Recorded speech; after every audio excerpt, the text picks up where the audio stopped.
The storm has arrived, and no one, absolutely no one, is making it out unscathed. Spencer is finally returning home, but he's not arriving to peace. He's arriving to chaos, bloodshed, and heartbreak. Episode 7 of 1923. Season 2 isn't just the finale, it's a brutal reckoning. One where lives will be shattered, families torn apart, and the legacy of the Duttons pushed to the edge. This trailer doesn't give us hope, it gives us a warning.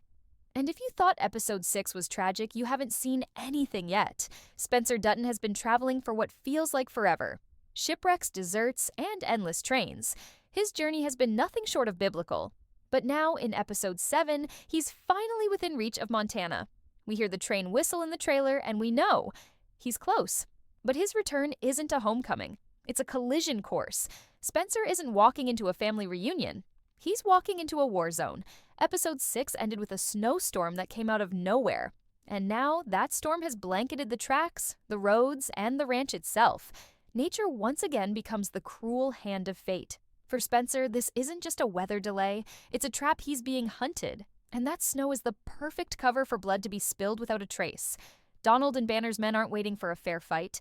They're already in motion, and the trailer makes that brutally clear. Spencer's instincts are sharp, but even he doesn't know the full extent of the danger. The trailer flashes moments of him sprinting across the train, dodging bullets, fists clenched. This isn't just travel, it's survival. Banner ordered a hit on him, and in episode 7 that hit will be carried out in full force. The ambush on the train station isn't random. It's a calculated move to kill Spencer before he can take his place at Jacob's side, and when the bullets start flying, the Dutton legacy will hang in the balance. Meanwhile, Jacob Dutton is preparing for the worst. He's not a stranger to violence, but the fear in his eyes says everything. He's been waiting for Spencer for months. But now with the enemy at the gates and his strength failing, he knows he might not be around to fight beside him. In the trailer, we see Jacob standing tall, rifle in hand, ready to defend the last pieces of what he's built. But deep down, he knows. This might be his last stand. Kara is holding everything together by a thread. In episode 6, her goodbye to Jacob was almost unbearable to watch. That wasn't just a farewell, it was a premonition. And now, with Spencer possibly arriving in the middle of a shootout, Kara is left alone to defend the ranch, the legacy, and what's left of her heart. The trailer hints at her breaking point, and we have every reason to believe she will face the impossible in episode 7. And here's where it all spirals. When Spencer finally steps off that train, he's not stepping into safety. He's stepping into blood, into fire, into the collapse of everything his family fought to protect. The trailer shows us just enough to terrify us, but not enough to prepare us. Because the truth is, by the time Spencer makes it to the ranch, it may already be too late. While the Dutton men brace for war, another kind of devastation unfolds quietly, one that has nothing to do with bullets and everything to do with heartbreak.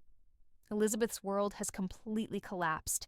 Jack, the man she built her future around, is gone. Killed without warning, without mercy, and without even a chance to say goodbye. His death in episode 6 wasn't just shocking, it was cruel. It left a hole that no one can fill. And in episode 7, we'll witness the true aftermath of that loss. Elizabeth is more than a grieving widow. She's a woman whose very purpose has been ripped away from her. She's alone, and the trailer teases that loneliness in chilling ways. We see her standing outside in the snow, her face numb, her eyes vacant. She's not mourning, she's vanishing. And that's what makes this so dangerous. Because Elizabeth isn't just grieving Jack, she's losing herself. The baby she was carrying, the last piece of Jack she had left, is gone. Miscarriage is an unbearable tragedy in itself. But for Elizabeth, this moment will push her to the edge. She'll question why she was spared, why she lived while Jack didn't. And in that question, she'll start to spiral. Episode 7 isn't just about external war, it's about the internal war consuming her soul. She's not eating, she's not sleeping, she's barely surviving. And by the end of the episode, we'll see her do something that will shake the entire family. The trailer hints at it subtly. A long, drawn-out shot of her walking into the barn holding something in her hand. It's haunting. And it's clear Elizabeth no longer sees a future. Not without Jack, not without the baby. Her story mirrors that of Jack's parents, who also died too young, too violently, and left behind a legacy soaked in grief. And now Elizabeth stands at the edge of that same cliff, ready to jump, ready to follow them into silence. This finale won't just test the strength of the Dutton family in battle, it'll test whether their hearts can survive total loss. And if Elizabeth falls, the cost won't be measured in blood. It'll be measured in the death of hope itself. This is where 1923 gets terrifying. Not because of what happens outside, but because of what happens inside someone who's lost everything. So when Spencer finally returns, he won't just be facing bullets and enemies, he'll be walking into a house already haunted by sorrow. And the worst part, he might be too late to stop what's coming next. Some tragedies scream, others freeze you in place. Alexandra's storyline is the quiet kind, the slow, creeping kind of horror that sneaks up on you when all the noise fades. And in episode 7, her battle for survival turns brutal. She's alone, trapped in a luxury car buried beneath layers of snow in the middle of nowhere. A dead woman sits beside her. The engine is cold. There's no food, no fire, no hope. And the trailer doesn't try to hide the truth. Alexandra is dying, slowly, painfully, and far away from anyone who can help her. She was never meant to be in this position. Alexandra came from wealth privilege and a world where danger was distant, but here in the wilds of Wyoming nature, doesn't care about your past. It doesn't care who you love, what you've lost, or what you dream of. It only cares about survival. And Alexandra is losing. We saw this building in episode 6 when she chose to ignore every warning. Her friends laughed in the face of danger. They went out into the storm thinking adventure would protect them. But now they're dead, and Alexandra is paying the price for their arrogance. Her lips are blue, her hands shake, her breathing is shallow, and the worst part, she's hallucinating. The trailer shows glimpses, her eyes darting to shadows, her voice whispering things to someone who isn't there. The cold is getting into her mind. And when that happens, death is close behind. Yet despite all this, there's a part of her still fighting. Somewhere beneath the frostbite and terror she's clinging to one last thread, Spencer. She doesn't know how far he's come. She doesn't know that he's only days away, but she believes in him. And that belief might be the only thing keeping her alive. Still, belief alone won't melt the snow. And unless something miraculous happens, a patrol, a stranger, a random traveler, Alexandra will die alone in that car. The trailer gives us one haunting shot, her hand pressed against the icy window, her breath fogging the glass, her eyes barely open. It's the image of a woman moments from the end. But this is 1923, and nothing is ever that simple. There's a whisper of hope in the trailer, a figure on horseback, a shadow in the snow. Could it be the marshal? Could someone find her in time? Or will Spencer arrive to find the woman he loves frozen and lifeless, just like everything else in this cursed winter? Episode 7 holds the answer. But one thing is certain. Alexandra's fate will break us. Because watching someone fight so hard to live, only to lose everything in silence, that's the kind of tragedy that never leaves you. And if she dies, Spencer's pain won't just be emotional, it will be blinding, and it will change everything he does next. While storms rage and bullets fly, Tiana is fighting a battle just as fierce. But hers is against something far more poisonous than weather or war. It's against a system built to destroy her.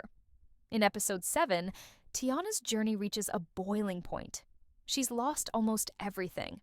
Her father, her lover, her innocence. She's buried pain that no one should ever have to carry. And now she's standing face to face with the one man who could take away what little she has left, Marshal Mommy Fett. And make no mistake, he's not here to offer help. He's here for justice, or at least what he believes justice should look like. To him, Tiana is a criminal, a murderer, the girl who took the life of a priest. What he doesn't know, what he refuses to understand, is that Father Renaud wasn't a priest. He was a monster, a man who beat, tortured, and dehumanized children under the guise of religion. And Tiana did what she had to do to survive. But survival doesn't always look like innocence. And as the marshal corners, her Tiana knows she's one wrong word away from being dragged back into captivity, or worse. Yet this is where her strength shines. Tiana doesn't plead. She doesn't beg. She stands tall even while carrying the weight of unbearable grief. She tells her story every brutal detail and she makes him listen. And for the first time, someone in power might actually hear her. The trailer hints at a moment. A pause in the marshal's eyes, a flicker of doubt. He's not just seeing a fugitive anymore. He's seeing a girl who's endured the worst kind of hell and still stands not for vengeance, but for peace. And then comes the twist. The quiet revelation that will change everything. Tiana is pregnant. And this isn't just a plot point. It's the seed of a legacy, the beginning of something sacred. Because through this unborn child, the bloodline of Thomas Rainwater is born, a future that connects 1923 to the present-day struggles in Yellowstone. A child born from pain but destined for purpose. The marshal may be a man of law, but even he can't ignore what this means. Not entirely. And so instead of shackles, he offers her something else. Banishment. She can't stay on the res, not with blood on her hands, but she won't be jailed either. She's given a chance to leave to start over to find a new life where no one knows her past, and Tiana chooses Montana, a land where new stories begin and where maybe, just maybe, she can raise her child in peace. But this is 1923. Peace is never guaranteed. What awaits her there is uncertain. Yet one thing is clear, Tiana's not just running anymore. She's walking forward with purpose. And if you think her story ends here, think again. Because the finale may be her escape or the beginning of a brand new storm. Spencer is coming home. After everything, ships, storms, fights, blood betrayal, he's finally setting foot on Montana soil. But 1923 doesn't hand out happy reunions. And the truth is, Spencer's return may be too late to save the people he loves. From the second he steps off that train, chaos is waiting. The trailer shows us glimpses. Gunfire echoing across the station, blood in the snow. Donald's men already in position.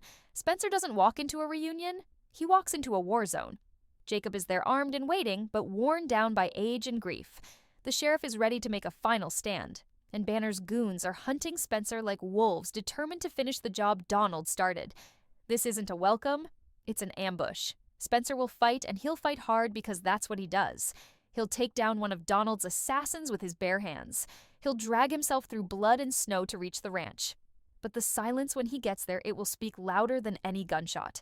Because the people he's fighting for are already broken. Alexandra may not be there. Elizabeth may be gone. And Kara, the woman who's been holding the family together with sheer force of will, may not survive the night. She's made her stand at the ranch, and as the trailer shows, she's surrounded. Donald Whitfield didn't just want to kill Spencer. He wanted to burn the Duttons to the ground. And while Spencer was on trains and boats trying to get back, Donald was already making his move. The snowstorm wasn't the only thing stalling Spencer. It was fate. It was Taylor Sheridan at his cruelest, pushing Spencer to the very edge of hope, then tearing it from him. By the time Spencer reaches the ranch, it won't be about victory. It'll be about what's left. What's left of the land. What's left of his family. What's left of himself. And here's the part that breaks us. Spencer may blame himself for every loss, for every death, for every minute he wasn't there. The guilt will eat at him. He'll ask the question that has haunted soldiers and sons since the beginning of time. What if I'd come sooner? And the answer? There isn't one. Only grief. Episode 7 won't just show us a battle, it'll show us the wreckage. Spencer's wreckage. Because you can survive war and still lose everything that matters. And as the season closes, he may be standing, but he won't be whole. And that's how Sheridan tells stories. Not with clean victories, but with scars. Deep, permanent scars that never quite heal. So yes, Spencer returns. But not to save the day, he returns to bury it. The finale of 1923. Season 2 will not end with resolution. It will end with devastation. The Dutton legacy, carved through decades of grit and sacrifice, now stands on the edge of total collapse. Everything we've watched this family fight for, land, love, survival, is now up for grabs, and there's no guarantee they'll hold on to any of it. Because as this final episode unfolds, the storm that's been building across every storyline doesn't just arrive, it explodes. The trailer gave us fragments, gunfire, snowfire, and silence. And now we know why. This isn't just a battle. This is the reckoning. Donald Whitfield has been calculating cruel and always 2 steps ahead. While Spencer was chasing trains and Jacob was clinging to the last shreds of law and order, Donald was making deals, buying land, corrupting officials, and planting every piece for a hostile takeover. In episode 7, he makes his final move, and it's brutal. As the fighting at the train station breaks out, Donald's men simultaneously launch an all-out assault on the Yellowstone ranch. They don't come in silence. They come with fire. Literal fire. We'll watch as the Dutton home, their sacred stronghold, is engulfed in flames. Kara, standing alone with a rifle in her hands, will try to defend it. But it won't be enough. One woman cannot stop an army. She will fight until the end. She'll scream Spencer's name into the dark. She'll beg Jacob to run, but the old cowboy won't leave. He knows this land is more than dirt. It's memory, it's family, it's everything. And he won't abandon it even if it means dying with it. And he might, because this finale won't hold back. Spencer will arrive in time to witness the aftermath. Not to save, but to mourn. He will find ashes where his home used to be. He will see blood in the snow and fire in the sky. And he'll know that every mile he traveled, every promise he made to return, was for a war already lost. He may find Kara alive, or he may not. He may bury Jacob. He may bury more than one Dutton. And through all of it, he'll be faced with a terrifying question. Is there anything left to fight for? But the emotional center of this finale, the moment that will leave us all shattered, is Elizabeth. We already saw her lose Jack in episode 6. That pain was unbearable. Her cries still echo in our heads, but what comes next is even more soul-crushing. Episode 7 will show her fully unravel. Her grief over Jack's death will become too heavy. And when she begins to bleed, the loss of her baby, it will break her completely. She'll be alone. The nursery she built will remain untouched. The cradle Jack carved will stay empty. And in a haunting, quiet moment, she'll walk to the edge, literally and emotionally. The scene won't be loud. It won't be full of music or screams. It will be silent, eerie, and hollow. We will watch her write a letter to Jack, maybe to her unborn child. We'll see her hands tremble. We'll hear her breathe. And then she'll step into the snow, into the same storm that swallowed Alex Spencer and the ranch. We won't know right away if she lives or dies. Sheridan might not tell us. He might leave us with a single shot. Her scarf caught in the wind, her letter left behind the sky above her, dark and unkind. But the message will be clear. Grief kills, and love when lost takes everything with it. And what about Alexandra? Her fate too hangs in the balance. She's stranded, freezing, alone in a car, snow burying the world around her. We're told the marshal may find her, but Sheridan loves tragedy more than rescue. If Spencer finds her, it might be just in time, or it might be just too late. If she survives, it will be a miracle. If she doesn't, Spencer may never recover. Every loss is another wound. And for Spencer, the man who left the battlefield to find peace, it seems peace was never waiting for him after all, just more war. By the end of episode 7, we will not feel closure. We will feel shattered. That's the point. Because Sheridan doesn't believe in clean endings. He believes in truth. And the truth is, sometimes the heroes don't win. Sometimes the good people die. Sometimes love doesn't conquer all.